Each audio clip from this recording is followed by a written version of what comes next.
नमस्कार, बहुत स्वागत है आपका। आप देख रहे हैं ग्रैंड धर्मा सन्मार्ग। जब महिषासुर ने धरती पर उत्पात मचाया हुआ था, तब सभी देवता शिव जी के पास समस्या का समाधान कराने के लिए पहुंचते हैं। तो शिव जी अर्धनारीश्वर रूप धारण करते हैं और शरीर से स्त्री अंश को अलग कर देते हैं। इस तरह माँ दुर्गा का अवतरण हुआ और माँ का यह रूप अजन्मा और अविवाहित था। महिषासुर अति बलशाली दानव, तब देवताओं ने माँ को दिव्य अस्त्र दिए। भोलेनाथ ने माँ दुर्गा को त्रिशूल भेंट की, श्री हरि ने सुदर्शन चक्र दिया, वरुण देव ने शंख भेंट किया, अग्निदेव ने अपनी शक्ति दी और पवन देव ने धनुष बाण दिया, इंद्रदेव ने वज्र और घंटा दिया, तो यमराज ने काल दंड भेंट किया और प्रजापति दक्ष ने स्फटिक माला दी, तो ब्रह्मा जी ने कमंडल दिया। सूर्य देव तेज प्रदान करते हैं, तो समुद्र देव ने उज्जवल हार, 2 दिव्य वस्त्र, दिव्य चूड़ामणि, 2 कुंडल, कड़े, अर्ध चंद्र, सुंदर हंसली और अंगुलियों में पहनने के लिए रत्नों की अंगूठी भेंट की। पर्वतराज हिमालय ने माँ दुर्गा को सवारी करने के लिए शक्तिशाली सिंह भेंट किया। इस तरह माँ जब दानव से भी ज्यादा बलशाली हो गई, तब रणभूमि में पहुंची और उन्होंने महिषासुर का अंत कर दिया और पृथ्वी की रक्षा की। सोमवार के दिन है और अद्भुत संयोग बना हुआ है, क्योंकि इस दिन शिव जी के साथ महाशक्ति यानी माँ दुर्गा की भी आराधना होगी। तो शिवलिंग पर क्या अर्पित करें कि माँ दुर्गा भी प्रसन्न हो, क्योंकि शिव जी का ही अर्धनारीश्वर रूप से प्रकट हुई है माँ दुर्गा। देखिए, सबसे पहली बात तो जब आप शिव जी की पूजा करेंगे, तब शिवलिंग पर 1 लोटा जल में आप समीप पत्र डालकर अर्पित करें, क्योंकि शत्रु विरोधी से मुक्ति पाने के लिए समीप पत्र डालकर शिवलिंग पर अर्पित करें तो सर्वोत्तम है। और अगर समीप पत्र जो समी का पुष्प होता है या समीप पत्र को आप शहद में डुबोकर शिवलिंग पर अर्पित कर दें तो जीवन की हर मुश्किल समाप्त हो जाएगी। और शिव जी को अपराजिता का पुष्प, माँ दुर्गा को भी अपराजिता का पुष्प जरूर अर्पित कीजिएगा। किसी भी दिन कर सकते हैं अपराजिता का पुष्प अर्पित, लेकिन शिव जी को इस सोमवार को करें।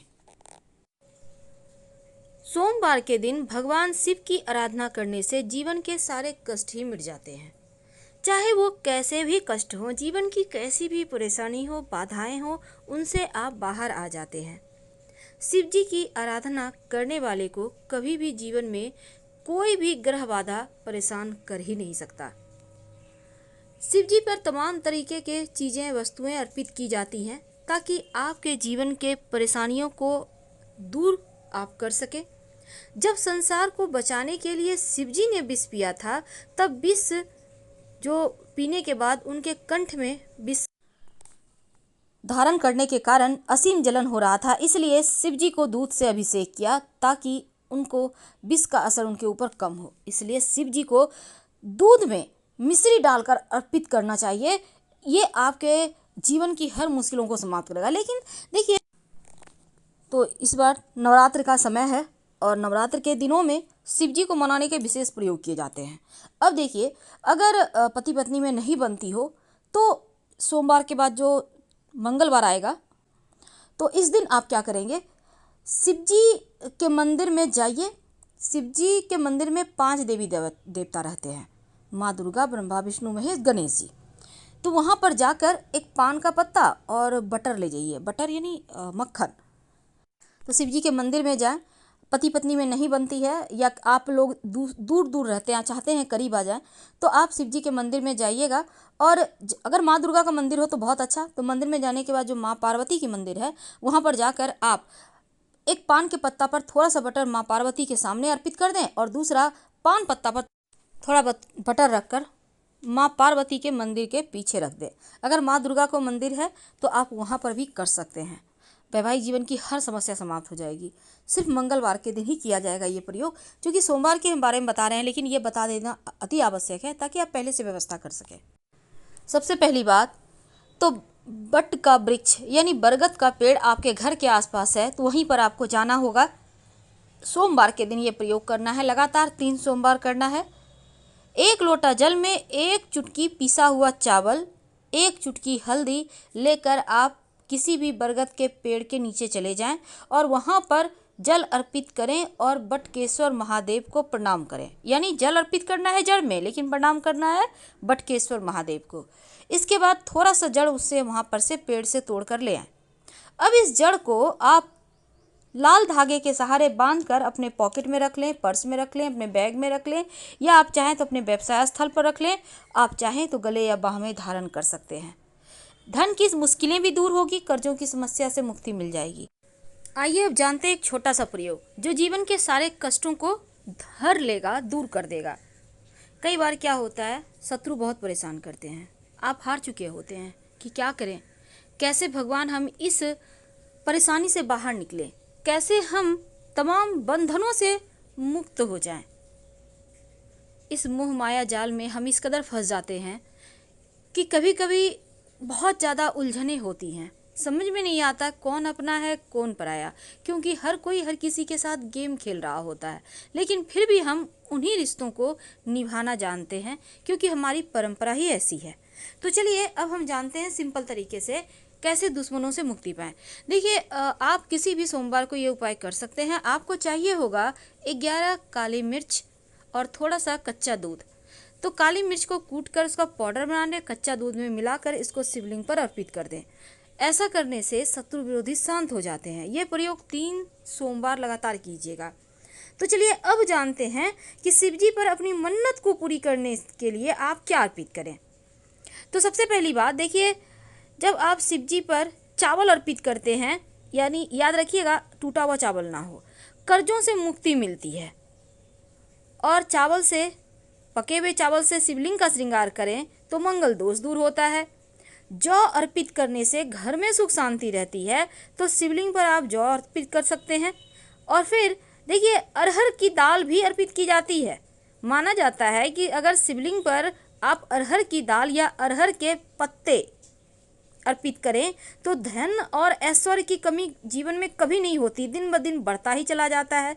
और अगर मूंग की दाल अर्पित करें या हरा मूंग अर्पित करें तो ऐसा करने से बुद्ध आपका बेहतर होता है और आपके सभी कार्य जल्दी जल्दी पूरे होते हैं। शहद अर्पित करें तो शत्रु विरोधी शांत होते हैं। अगर चीनी अर्पित करें तो जीवन के दुखों का नाश होता है, दरिद्रता समाप्त होती है। काला तिल अर्पित करें तो घर में पारिवारिक कलह कलेश दूर हो जाती है, शनिदेव की बाधाएं शांत होती है और जनेऊ अर्पित करने से हर कार्य में सफलता मिलती है। ये तो थी शिव जी को प्रसन्न करने का सिंपल सा प्रयोग जो आप किसी भी सोमवार के दिन कर सकते हैं और आपको इसके रिजल्ट हाथों हाथ मिलेंगे। जीवन के तमाम कष्टों से बाहर निकलने के लिए आप शिव जी के शरण में ही आइए, क्योंकि भगवान शिव को अजन्मा अविनाशी माना गया है और भगवान शिव सभी देवताओं से अलग मंदिर में शिवलिंग के रूप में पाए जाते हैं। और इसीलिए जब भी आप उनकी आरती करें शिव जी की, तो 1, 5, 7, 11 या 21 बातियां रखकर ही आरती करें, या आप चाहें तो कपूर से भी आरती कर सकते हैं। जब भी शिव जी की आरती करें ओम की आकृति बनाकर ही आरती करें। ऐसा करने से जीवन के कष्ट कम होते हैं, सुख शांति बढ़ती है। शिव जी की पूजा में दक्षिणा जरूर अर्पित किए जाते हैं। दक्षिणा में कैसे करेंगे अर्पित? एक पान का पत्ता लेंगे, उसके ऊपर सुपारी, सिक्का, लौंग, इलायची, थोड़ी सी मीठी वस्तु लेकर आप शिव जी के पास सबसे अंत में पूजा करने के बाद रखने के बाद आरती करना है। और जब शिव जी की पूजा हो जाए तब नंदी की कान में अपनी मनोकामना जरूर कहिएगा। और अगर दुश्मन ज़्यादा परेशान करे तो लाल गुड़हल के पुष्प भी अर्पित करने का विधान है शिव जी को। शिवलिंग पर दूध में मिश्री डालकर अर्पित करने से, जिसको हम मीठा दूध कहते हैं, समस्त सिद्धियां प्राप्त होती है। तो शिवलिंग पर अपने ग्रहों की पीड़ाओं से मुक्ति पाने के लिए बहुत सारे प्रयोग भी किए जाते हैं, लेकिन एक छोटा सा प्रयोग देखिए। सबसे पहली बात तो बहुत सारे लोग कहते हैं शिवलिंग पर चढ़ा हुआ प्रसाद खाएं या ना खाएं। आखिर क्या करना चाहिए? शिव महापुराण के अनुसार मिट्टी का, साधारण पत्थर का और चीनी मिट्टी से बना हुआ शिवलिंग पर चढ़ा हुआ प्रसाद भूलकर भी नहीं खाना चाहिए, क्योंकि ऐसे प्रसाद को अगर आप बहते जल में प्रवाहित कर दें तो बहुत अच्छा है। लेकिन धातु से निर्मित या पारद के शिवलिंग पर चढ़ा प्रसाद आप ग्रहण कर सकते हैं। अगर शिव जी की प्रतिमा पर आपने प्रसाद चढ़ाया, तस्वीर है आपके घर में, तो भी वो प्रसाद खाया जा सकता है। इससे भोलेनाथ की कृपा मिलती है। धार्मिक मान्यताओं के अनुसार शिवलिंग के साथ सालीग्राम हो तो सभी दोष नष्ट हो जाते हैं। पर क्यों नहीं खाया जाता?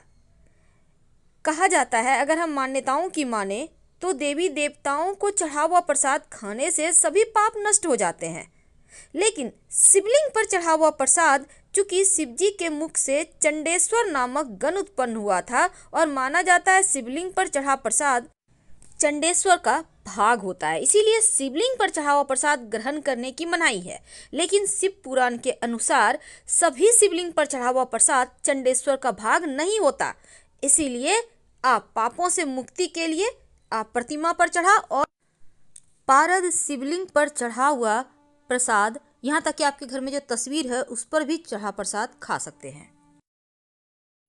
तो हम आपसे विदा लेते हैं। जानकारी अच्छी लगे तब लाइक कर सब्सक्राइब करें, अपनों से शेयर करें और कमेंट में हर हर महादेव जरूर लिखें। धन्यवाद।